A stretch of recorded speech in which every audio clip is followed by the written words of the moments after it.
کہا گیا کہ میں بہادر ہوں. یہ کسی اور نے بھی ایک دفعہ مجھے کہا تھا، تو میں نے کہا جج کو بہادر نہیں، جج کو سب سے بڑا ڈرپوک ہونا چاہیے، اس کا ڈر ہو.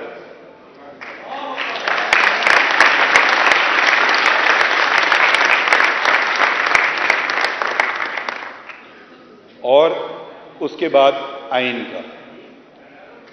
جب آپ کے سامنے کیس آئے تو بہادر تو وہ جج ہوگا، حق ان کا بنتا ہے مگر فیصلہ ان کے فیور میں ہو جائے.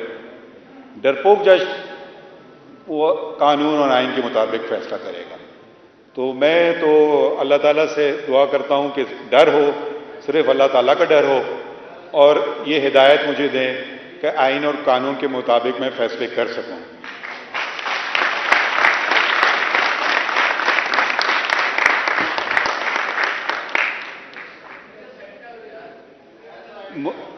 دوسری جو غلط بات کہی گئی آج کہ میں ہوپ ہوں اور میں فیوچر ہوں پاکستان کا، نہیں، آپ لوگ ہیں.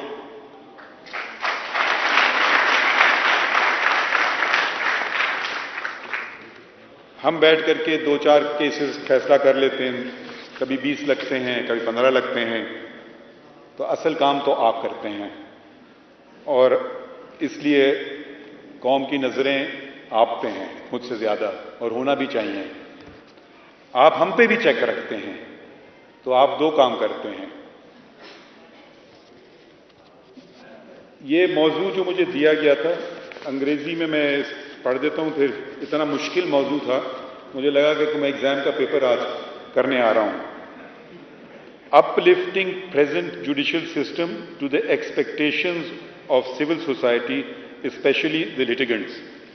اب اس کا جو میں نے اردو میں ترجمہ، جو میں نے سمجھا اردو میں ہو سکتا ہے اس کا بہتر ترجمہ، وہ یہ ہے کہ لوگوں کی امنگوں اور بالخصوص سائلین کی توقعات پر پورا اترنے کے لیے موجودہ عدالتی نظام کی اصلاح کی ضرورت.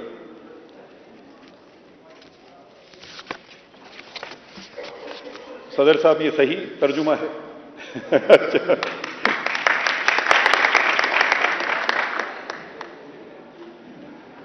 آپ کے تجویز کردہ موضوع اور اس میں پیش نظر مقصد سے کسی کو اختلاف نہیں ہو سکتا، مگر بنیادی سوال تو یہ ہے کہ آخر اس کا حل کیا ہے. آپ سب قانون کے شعبے سے وابستہ ہیں، نوجوان برسوں سے، اور میری طرح کے معمر لوگ دہائیوں سے. ہماری زندگیاں صبح سے شام تک اور اکثر راتیں بھی ایک ہی مشغلے میں گزرتی ہیں، تو یقیناً ہم اپنے پیشے پر غور و فکر کرنے لگتے ہیں، اور اکثر نہیں تو پھر کبھی کبھی دل میں ارمان جنم لیتے ہیں، کاش ایسا ہوتا، کاش ویسا ہوتا.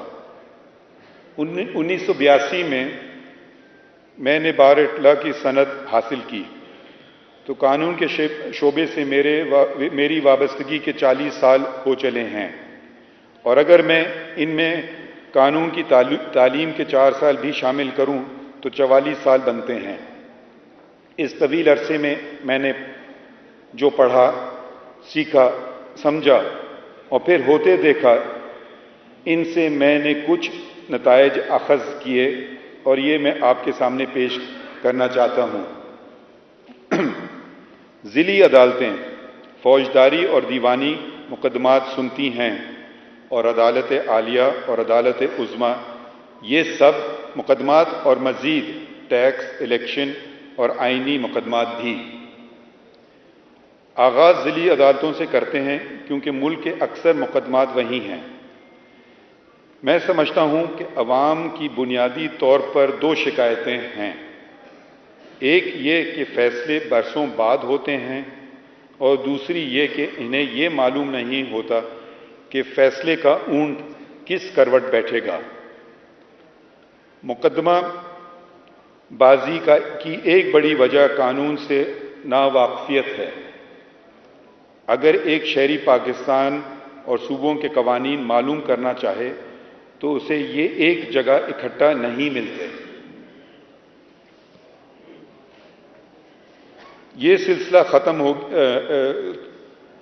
ایک وقت تھا کہ پاکستان کوڈ، شاید آپ میں سے بہت سے لوگوں نے یہ اس کتاب کی شکل ہی نہیں دیکھی ہو، کوڈ میں ہر برس کے وفاقی قوانین شائع کیے جاتے تھے اور پھر 5 سالہ اور 10 سالہ پاکستان کوڈ میں اکٹھا کیے جاتے تھے۔ اب یہ سلسلہ ختم ہو گیا ہے۔ گیزٹ آف پاکستان تو اب بھی شائع ہوتے ہیں، مگر ان میں سے قانون کو الگ کرنے اور موضوعات میں مرتب کرنے میں بہت وقت لگتا ہے۔ یہی نظام صوبائی سطح پر بھی نافذ تھا، مگر اب نظر نہیں آتا۔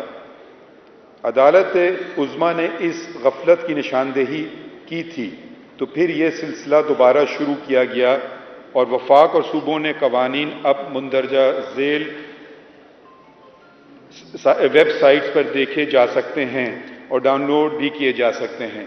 یہ میں تحریری اپنی تقریر آپ کے لیے پیش کر دوں گا۔ میں نے کچھ فوٹو کاپیز بنائی ہیں اور الیکٹرانکلی میں صدر صاحب کو بھیج دوں گا، تو وہ آگے آپ لوگوں کو بھیج سکتے ہیں۔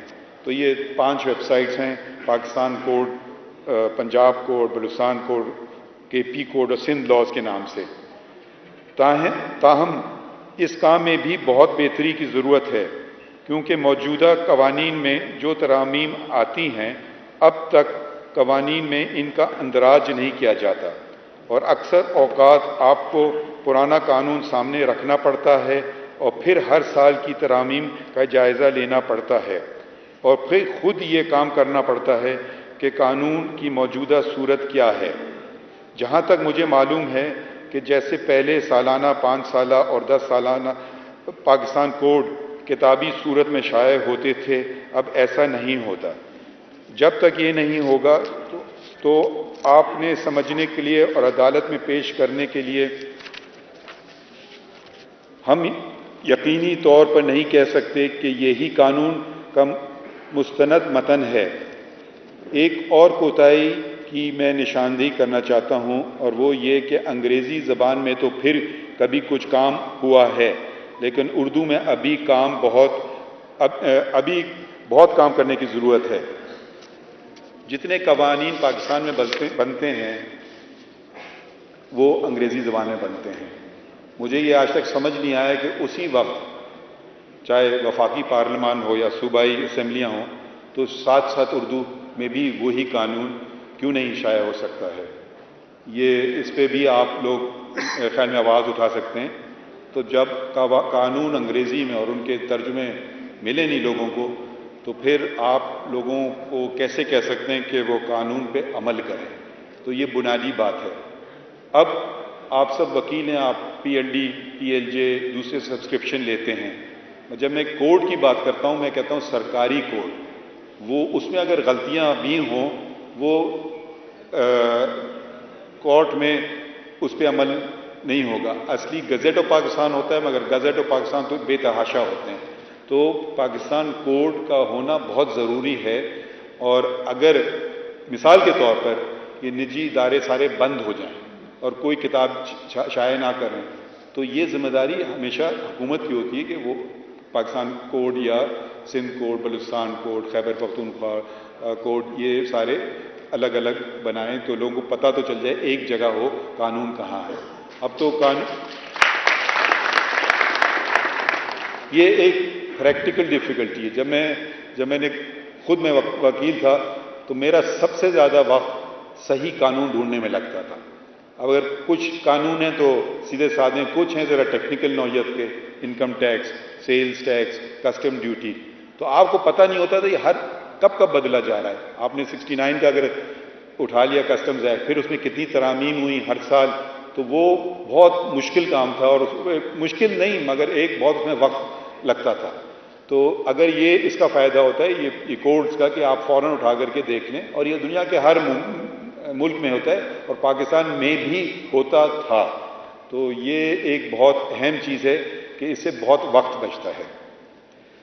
جہاں تک مقدمات کے فیصلوں میں تاخیر کی بات ہے تو حالات کو بہتر بنانے کے لیے کچھ اقدام اٹھائے جا سکتے ہیں۔ اب میں اپنی جو میں نے سیکھا اور جو میں نے نافذ کیا اس سے ہی میں اسے آپ سے شیئر کرنا چاہتا ہوں۔ بلوچستان ہائی کورٹ کے چیف جسٹس کے طور پر میں نے تاخیر کا سبب بننے والے مختلف امور کی روک تھام کی خاطر مقدمے کے آغاز کے وقت کے لیے ایک چیک لسٹ بنوائی تھی، جو انسٹیٹیوشن برانچ میں رکھی تھی، جس میں ایسے امور متعین کیے گئے تھے جن پر عمل کر کے بعد کی تاخیر سے بچا جا سکتا ہے، مثلا یہ کہ مقدمے کے فریقوں کے قانونی ورثاء کی فہرست شامل کی گئی ہے یا نہیں۔ یہ سول پروسیجر کوڈ میں اور اس کا ذکر ہے، مگر اکثر ہم دیکھتے ہیں نہیں ہوتا ہے، کیونکہ کسی فریق کے مقدمہ کے فوت ہونے کی صورت میں اس وجہ سے مقدمے کی کارروائی رک جاتی ہے، یا یہ کہ مکمل پتہ دیا گیا ہے یا نہیں، کیونکہ اگر ادھورا پتہ دیا گیا ہے تو اس کی وجہ سے سروس میں تاخیر ہو جاتی ہے۔ اور پھر جیسے کہ اگر اٹارنی کے ذریعے درخواست جمع کرائی جا رہی ہے تو اس کے پاس پاور آف اٹارنی ہے یا نہیں۔ اسی طرح مقدمہ دائر کرنے والے کی شناخت یقینی بنانے کے لیے بائیو میٹرکس تصدیق کو ضروری قرار دیا۔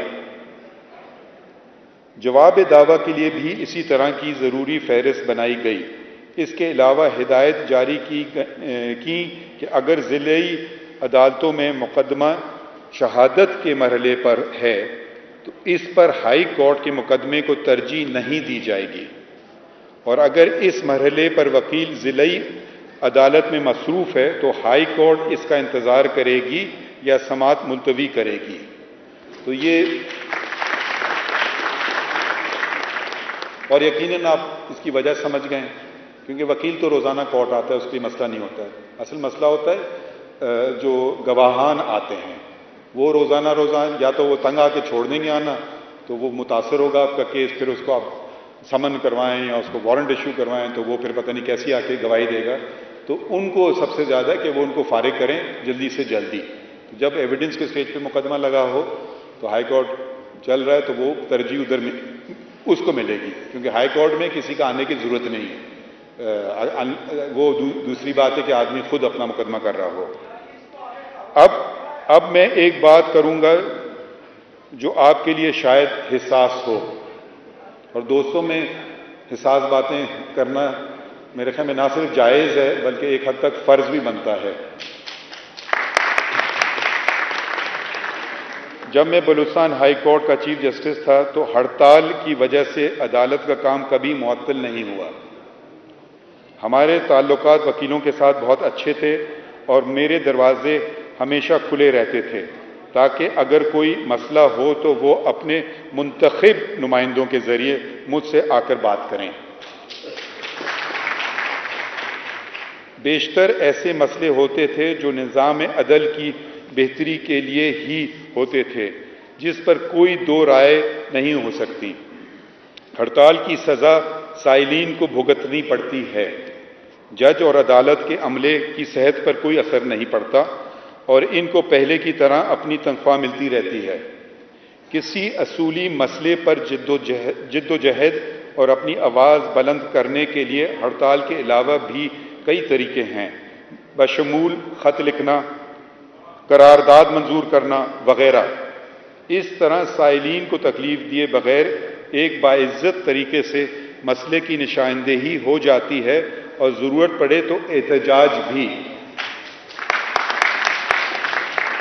کیونکہ احتجاج کرنا بھی آئینی آپ کا حق ہے۔ میں نے وکیلوں کے منتخب نمائندوں، یہ میں اپنی بات کر رہا ہوں بلوچستان میں، یعنی کوئٹہ بار ایسوسی ایشن، بلوچستان ہائی کورٹ بار ایسوسی ایشن اور بلوچستان بار کونسل کے ارکان کو یہ بات باور کرائی۔ ہمارے ایک ساتھی موجود ہیں یہاں، اس کی شاید گواہی بھی وہ دے سکتے ہیں، تو کہ آپ ان کے مطالبات تھے، میں نے کہا آپ مجھے تحریری طور پر دیں، تو انہوں نے تحریری طور پر 33 مطالبات، یہ میری پہلی میٹنگ کے بعد کی فہرست پیش کی، جن میں 32 مطالبات ایسے تھے جن کے ذریعے عدالتوں میں حقیقی مسائل کی نشاندہی ہوئی۔ میں نے ان کا شکریہ ادا کیا اور وہ مسائل فوراً حل کیے۔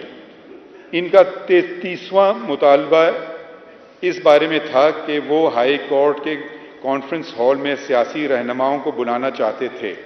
میں نے انہیں کہا کہ سیاسی امور پر نہیں، لیکن آئینی یا قانون کی کسی موضوع پر بات کے لیے کانفرنس ہال آپ کو دستیاب رہے گا، اور ہائی کورٹ کی جانب سے آپ کو اور آپ کے مہمانوں کو چائے بھی پیش کی جائے گی۔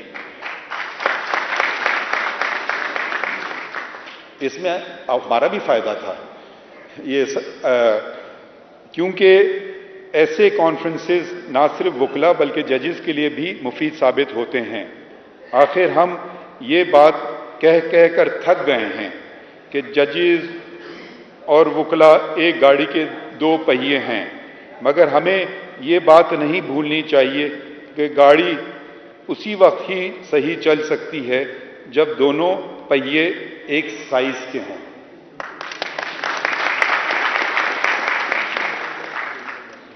اب جب ہم گاڑیوں کی بات کی تو ذرا سے موضوع سے میں ہٹ کر بات کر لوں۔ ایک تو معذرت میں آپ سے کروں گا کہ فنکشن دیر سے شروع ہوا، میں ملزم نہیں ہوں اس کا۔ صدر صاحب نے کہا، میں تو تیار بیٹھا تھا، انہوں نے کہا جب تک آپ کا فون نہیں آئے گا آپ نہیں آئے، تو مجھے بے چینی ہونے لگی۔ تو میں اسلام آباد میں بھی پیدل جاتا ہوں کورٹ، تو میں وہاں جی او آر سے چلنے لگا ہائی کورٹ کی طرف۔ تو جب یہاں دروازے پر پہنچا تو ان کا فون آیا، تو مجھے پتا تھا ان کا فون کب آئے گا۔ اچھا، اب اس چہل قدمی کا کچھ فائدے بھی ہوئے اور شاید آپ یہ شاید میرے خیال میں لاہور کو کہتے ہیں پاکستان کا سب سے خوبصورت شہر ہے، مگر مجھے بڑی تکلیف ہوئی۔ پیومنٹ جو ایک بنیادی حق ہے، کس کا؟ جس کے پاس گاڑی نہیں ہے، جس کے پاس موٹر سائیکل نہیں ہے، جس کے پاس رکشہ پہ جانے کے پیسے نہیں ہیں، جس کے پاس بس کے جانے کے پاس پیسے بھی نہیں ہیں۔ تو کہیں پیومنٹ تھا تو کہیں پولیس نے وہ بیریکیڈ کھڑے کیے ہوئے تھے، تو کہیں بہت بڑی شخصیت کا کوئی تھی تو آپ کو سڑک پہ جانا پڑا۔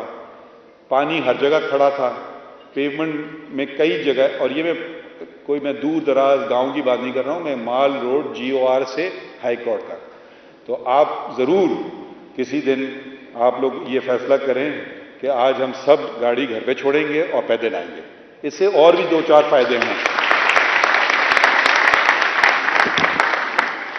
اس کے اور 2-4 فائدے یہ ہوں گے، آپ کی صحت پہلی بات، دوسری بات آج کل دنیا بھر میں پولیوشن، کلائمیٹ چینج، یہ جو باتیں ہوتی ہیں، تو یہ جو سارا پولیوشن جو گاڑی یہاں تک آتی ہے، ایک شخص کو لا کر کے یا 2 اس میں زیادہ سے زیادہ ہوتے ہیں، وکیل اکثر اکیلے آتے ہیں، تو یہ بھی ایک اچھی بات ہوگی۔ مگر اس سب کو بنانے کے لیے سب سے بنیادی بات، اچھا اور کیا میں نے دیکھا بڑے بڑے پوسٹرز لگے ہوئے ہیں، کس پہ؟ عوام کی اس پہ۔ کہیں دنیا میں آپ کو کرایہ دینا ہوتا ہے اس کے لیے، یہاں میں اب ذکر نہیں کروں گا، مگر آپ دیکھ لیجیے گا کس کس کی وہ لگے ہوئے پوسٹر۔ کیا کرایہ دیا؟ کیسے لگے وہ؟ یہ بات بھی دیکھیے۔ دوسری بات، گٹر کھلے ہوئے تھے۔ چلیں خیر، میرا عمر کافی ہے، مگر ابھی تک اللہ کے فضل سے چل سکتا ہوں، مگر ایسے ایک شخص ایسا جھکا ہوا تھا بیچارہ، سے سڑک یہاں، پیومنٹ یہاں، پھر اس کو واپس ادھر اترنا ہے، تو اس کے لیے ممکن ہی نہیں تھا، تو وہ سڑک پہ چل رہا ہے۔ ہر جگہ پانی کھڑا ہوا تھا، کوئی وہ نہیں ہے۔ مگر جہاں پھر میں نے دیکھے ایک صاحب کے، میں نام نہیں لینا چاہتا ہوں کیونکہ میں سیاسی بات نہیں کرنا چاہتا ہوں، ان کا گیٹ تھا یہاں سے لے کر شاید اس کھڑکی تک۔ ہمیں عوام سے ڈرنا نہیں چاہیے، مسئلے حل ہوں گے جب عوام میں رہیں، اور اگر یہ گاڑیاں فوں فاں ٹوں چاں، یہ سائرن اب دنیا بھر میں، اب ایسے ممالک بھی ہیں جہاں کے ایئرپورٹ پہ بھی وہ اناؤنسمنٹ نہیں کرتے ہیں، وہ کہتے ہیں نوائز پولیوشن۔ تو اگر آپ جتنی دفعہ وہ سائرن جاتے ہیں اہم شخصیات کے، میں ان میں سے نہیں ہوں، تو وہ کانوں پہ کیا گزرتی ہے، کیوں ان کو فوقیت ملتی ہے دوسروں پر، کیوں وہ پہلے پہنچیں؟ مجھے نہیں سمجھ آتا جب تک ہم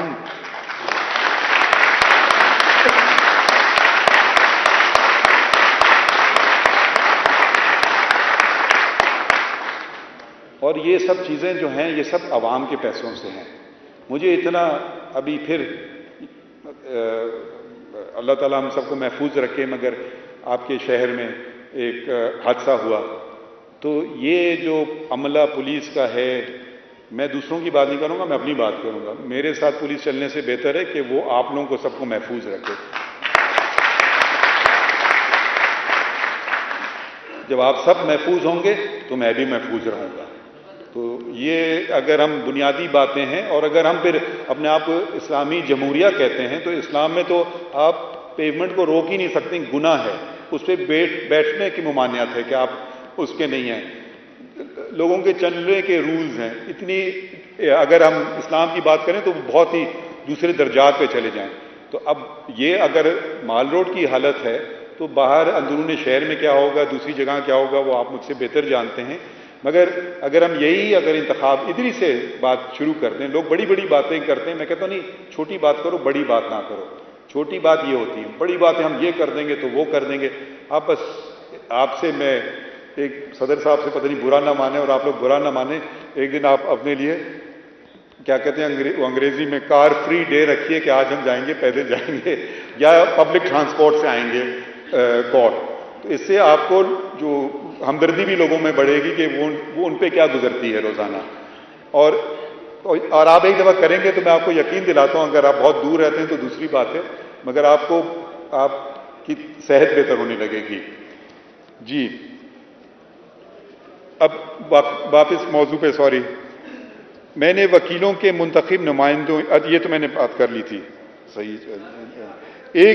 ایک اور بات جس کی میں نشاندہی آپ جیسے دانشوروں کو کرنی چاہیے، اور اس سے مقدمات کافی کم ہو سکتے ہیں، وہ یہ کہ مسئلے کی جڑ تک جائیں. پنجاب کے دیوانی مقدمات کی اکثریت کا تعلق زمین سے متعلق تنازعات سے ہے.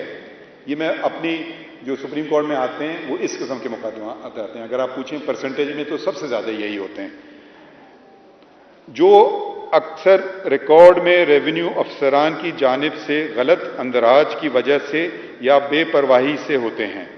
اگر یہ نظام درست ہو جائے تو بہت سارے تنازعات پیدا ہی نہیں ہوں گے. دوسرے ممالک میں اس قسم کے مقدمات شاذ و نادر ہی ہوتے ہیں، کیونکہ جائیداد کے ریکارڈ کا تقدس کو برقرار رکھا جاتا ہے.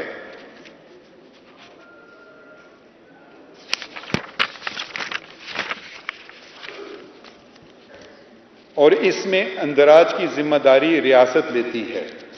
اب ریونیو، جس طرح کے ریونیو ریکارڈز میں نے یہاں دیکھے ہیں تو بہت سینئر وکلاء کو بھی انہیں پڑھنے اور سمجھنے میں بہت مشکل پیش آتی ہے. اگر صوبے یہ نظام ٹھیک کر دیں تو نہ صرف دیوانی مقدمات میں بڑی کمی آئے گی، بلکہ ان تنازعات سے جنم لینے والے جھگڑے اور جرائم بھی کم ہو جائیں گے، اور نتیجے میں فوجداری مقدمات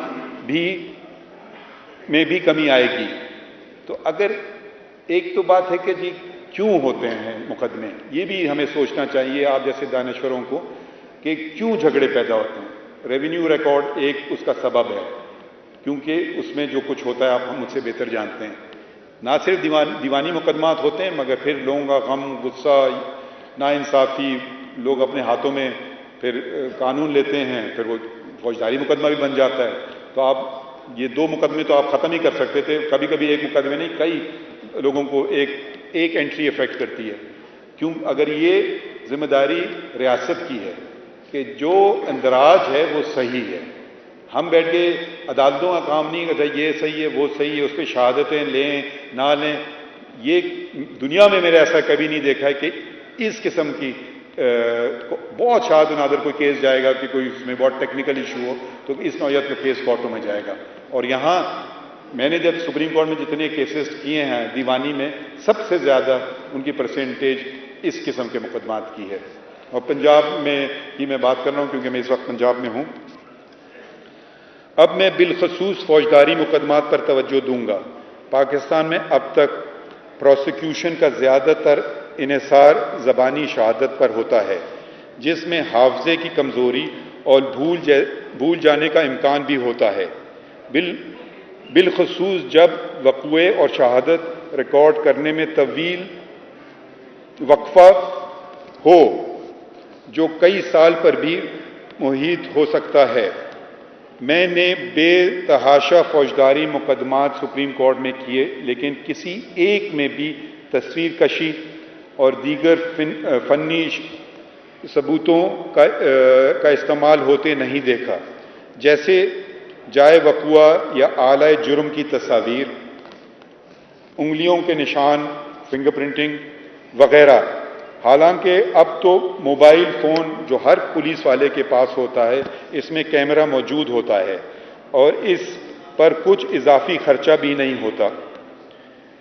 جن چند ایک مقدمات میں جدید ٹیکنالوجی کا استعمال کیا گیا ہے تو اس میں صرف اتنا لکھا ہوتا ہے، اور یہ جو فوجداری کے مقدمات کرتے ہیں، انسانی خون، فورینسک رپورٹ میں لکھا ہوتا ہے انسانی خون، اور کچھ نہیں.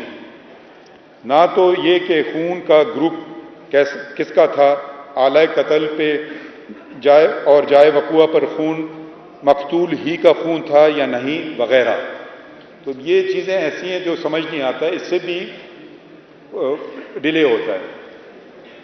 ایک اور بات میں آپ کے سامنے رکھنا چاہتا ہوں، اور یہ بھی ذرا سا آپ شاید ناپسند کریں مگر پھر بھی مجھے کرنا ہوگی بات. میں نے محسوس کیا ہے کہ ٹیکنالوجی کے استعمال سے ہمارے بعض وکلا گھبراتے ہیں.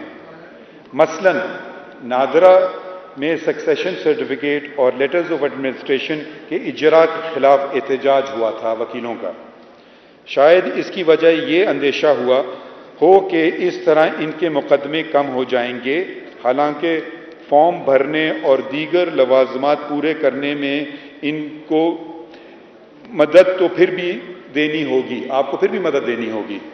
وکیل کا کام صرف عدالت میں مقدمہ بازی کی صورت میں نہیں ہوتا، بلکہ قانونی مسائل پر مشورہ دینا بھی وکیل کا ایک اہم کام ہے، جس کی طرف بدقسمتی سے پاکستان میں بہت کم توجہ دی جاتی ہے. میں کارپوریٹ سیکٹر کی بات نہیں کر رہا، عام آدمی کو بھی بہت سے امور میں قانونی مشورے کی ضرورت ہوتی ہے، اور اگر اسے ابتدا میں ہی مناسب قانونی مشورہ دیا جائے یا دستاویزات کی تیاری یا فارم بھرنے میں اس کی مدد کی جائے تو وہ بعد میں قانونی تنازعات سے بچ جائے گا. دیگر ممالک میں وکلا کا زیادہ تر کام اسی نوعیت کا ہوتا ہے، اور مقدمات میں عدالت میں پیش ہونے کا کام ان کے مجموعی کام کا بہت تھوڑا حصہ ہوتا ہے، شاید آٹے میں نمک کے برابر. لیکن پاکستان میں یہ نسبت اس کے برعکس ہے. میں آپ پر تنقید نہیں کر رہا، نہ ہی آپ کا حوصلہ شکنی کر رہا ہوں، بلکہ میں آپ کو توجہ دلانا چاہتا ہوں کہ جدید ٹیکنالوجی آپ کے لیے مددگار ثابت ہو سکتی ہے اور سائلین کی مدد کر سکتی ہے، تو اس سے گھبرانے کی ضرورت نہیں ہے. قانونی مشورہ لکھنے یعنی اوپینین رائٹنگ یا کنوینسنگ، جیسے گفٹ ڈیڈ بنانا، سیل ڈیڈ بنانا، اگریمنٹ ٹو سیل بنانا، پرومسری نوٹ بنانا، لیز ڈیڈ بنانا وغیرہ لکھنے کا ہنر بہت اہم ہے، لیکن لاء کالجز میں ان مضامین پر شاید ہی توجہ دی جاتی ہے اور طلبہ کو یہ ہنر نہیں سکھایا جاتا. تو یہ بہت ضروری ہے کہ وکیل لوگوں کی تعداد بڑھ رہی ہے، مگر اس سے آپ کا کام بھی بڑھے گا اور لوگوں کے مسائل بھی کم ہوں گے، اور جو پریشر ہے کورٹس پہ وہ بھی کم ہوگا. تو اس میں سب کا بھلا ہے اور کسی کا نقصان نہیں ہے. اچھا، اب میں نے پڑھنے لکھنے کی، اوپینین رائٹنگ کی تو بات کر دی. اس قسم کے پڑھنے یا لکھنے کے عمل سے نقصان بھی ہوتا ہے، اور میں آپ کو بتاتا ہوں نقصان کیا ہے. جیسے میں ادھر آتا، دو چار باتیں زبانی کلامی کر کے چلا جاتا آپ سے، لیکن اب میں نے یہ سب لکھ دیا ہے تو کل آپ اسے میرے خلاف بھی استعمال کر سکتے ہیں. وہ حسن کدھر ہیں؟ حسن کاپیز آپ دے دیں صدر صاحب کو، وہ کچھ ڈسٹریبیوٹ کر دیجئے. تو میں اپنے آپ کو بھی اکاؤنٹیبل کر رہا ہوں کہ آپ کہیں گے کل آپ نے یہ بات کی تھی. تو بس اب انہی کلمات کے ساتھ میں آپ سے اجازت چاہتا ہوں اور آپ کا تہہ دل سے شکریہ ادا کرتا ہوں کہ آپ نے مجھے اتنے اہم موضوع پر بات کرنے کا موقع فراہم کیا اور میری عزت افزائی کی. مگر جاتے جاتے میں 2 باتیں اور کر دوں، اور وہ مناسب نہیں ہوگا کہ میں نہ کروں، کیونکہ مجھ سے پہلے مقررین نے ان کی بات کی. پہلی بات انہوں نے بات کی انرولمنٹ کمیٹی کی. تو اگر آپ ذرا 2 منٹ اگر آپ سنیں، یہ آپ کے فائدے کی بات ہے. انرولمنٹ کمیٹی شاید 25 اکتوبر کو مجھے اس کا چیئرمین چیف جسٹس نے اپوائنٹ کیا. تو enrolment committee Pakistan bar council کی، ایڈوکیٹ سپریم کورٹ بننے کی انرولمنٹ کمیٹی، جس پہ 2 اور ممبران ہوتے ہیں. اس وقت اعظم نذیر طاہر صاحب ہیں اور قلب حسن صاحب ہیں. تو میں نے کبھی یہ کام پہلے ہی نہیں کیا، تو ان کی رہنمائی میں نے حاصل کی. اور وہ انہوں نے پہلی میٹنگ میں نے کال کی تو انہوں نے کہا ہم آپ کے چیمبر کب آئیں؟ تو میں نے کہا آپ میرے چیمبر کیوں آئیں گے؟ کہتے ہیں انرولمنٹ کمیٹی کی میٹنگ کے لیے. میں نے کہا کس کی انرولمنٹ کمیٹی؟ کہتے ہیں پاکستان بار کونسل کی. تو میں نے کہا تو مجھے آپ کے پاس آنا چاہیے، آپ میرے پاس کیوں آئیں؟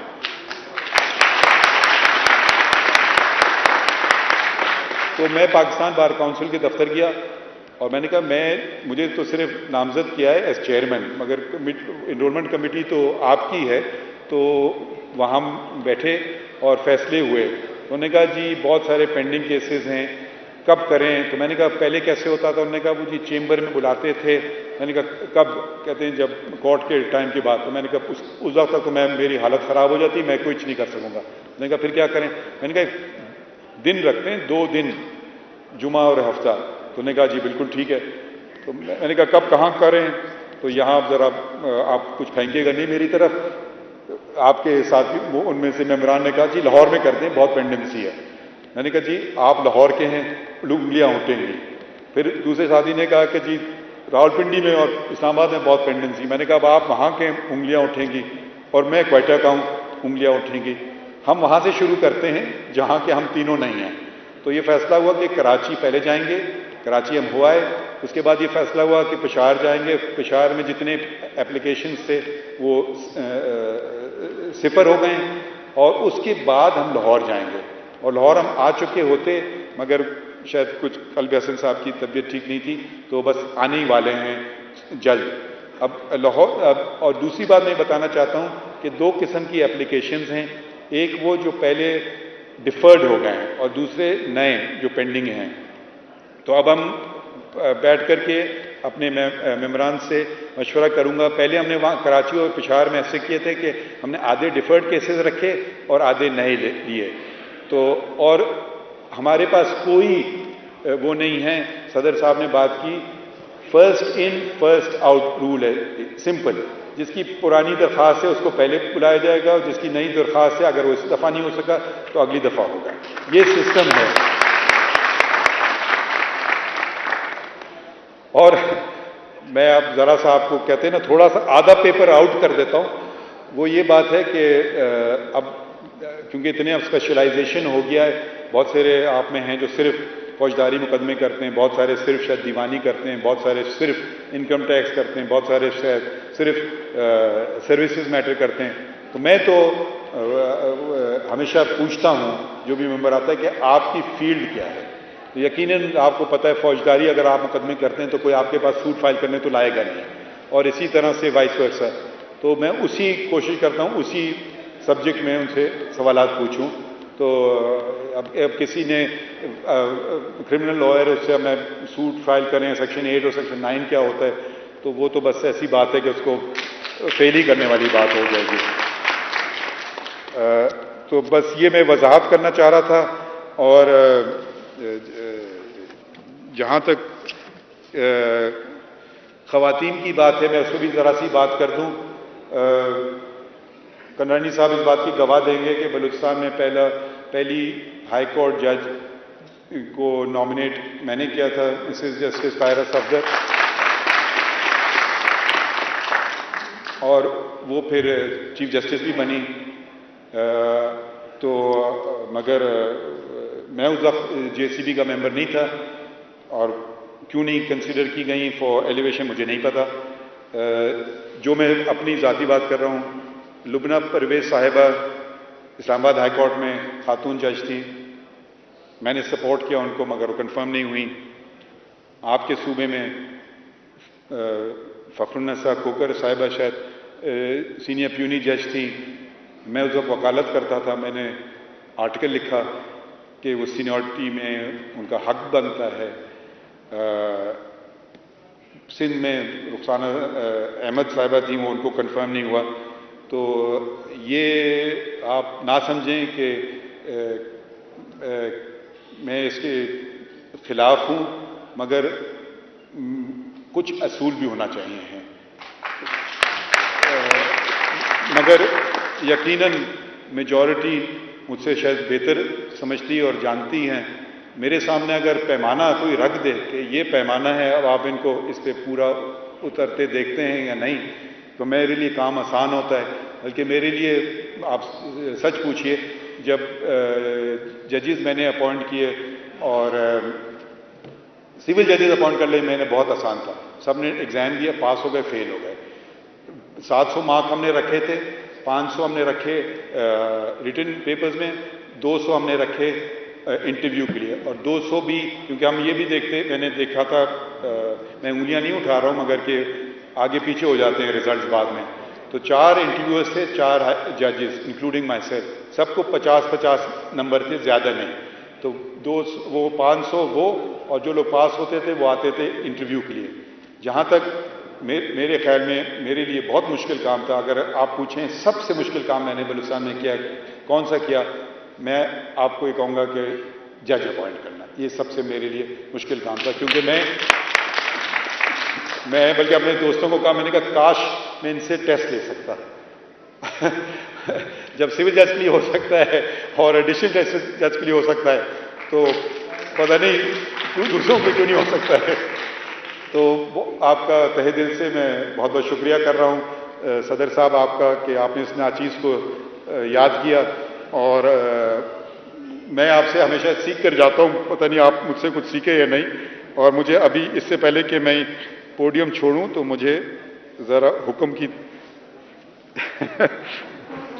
شکریہ.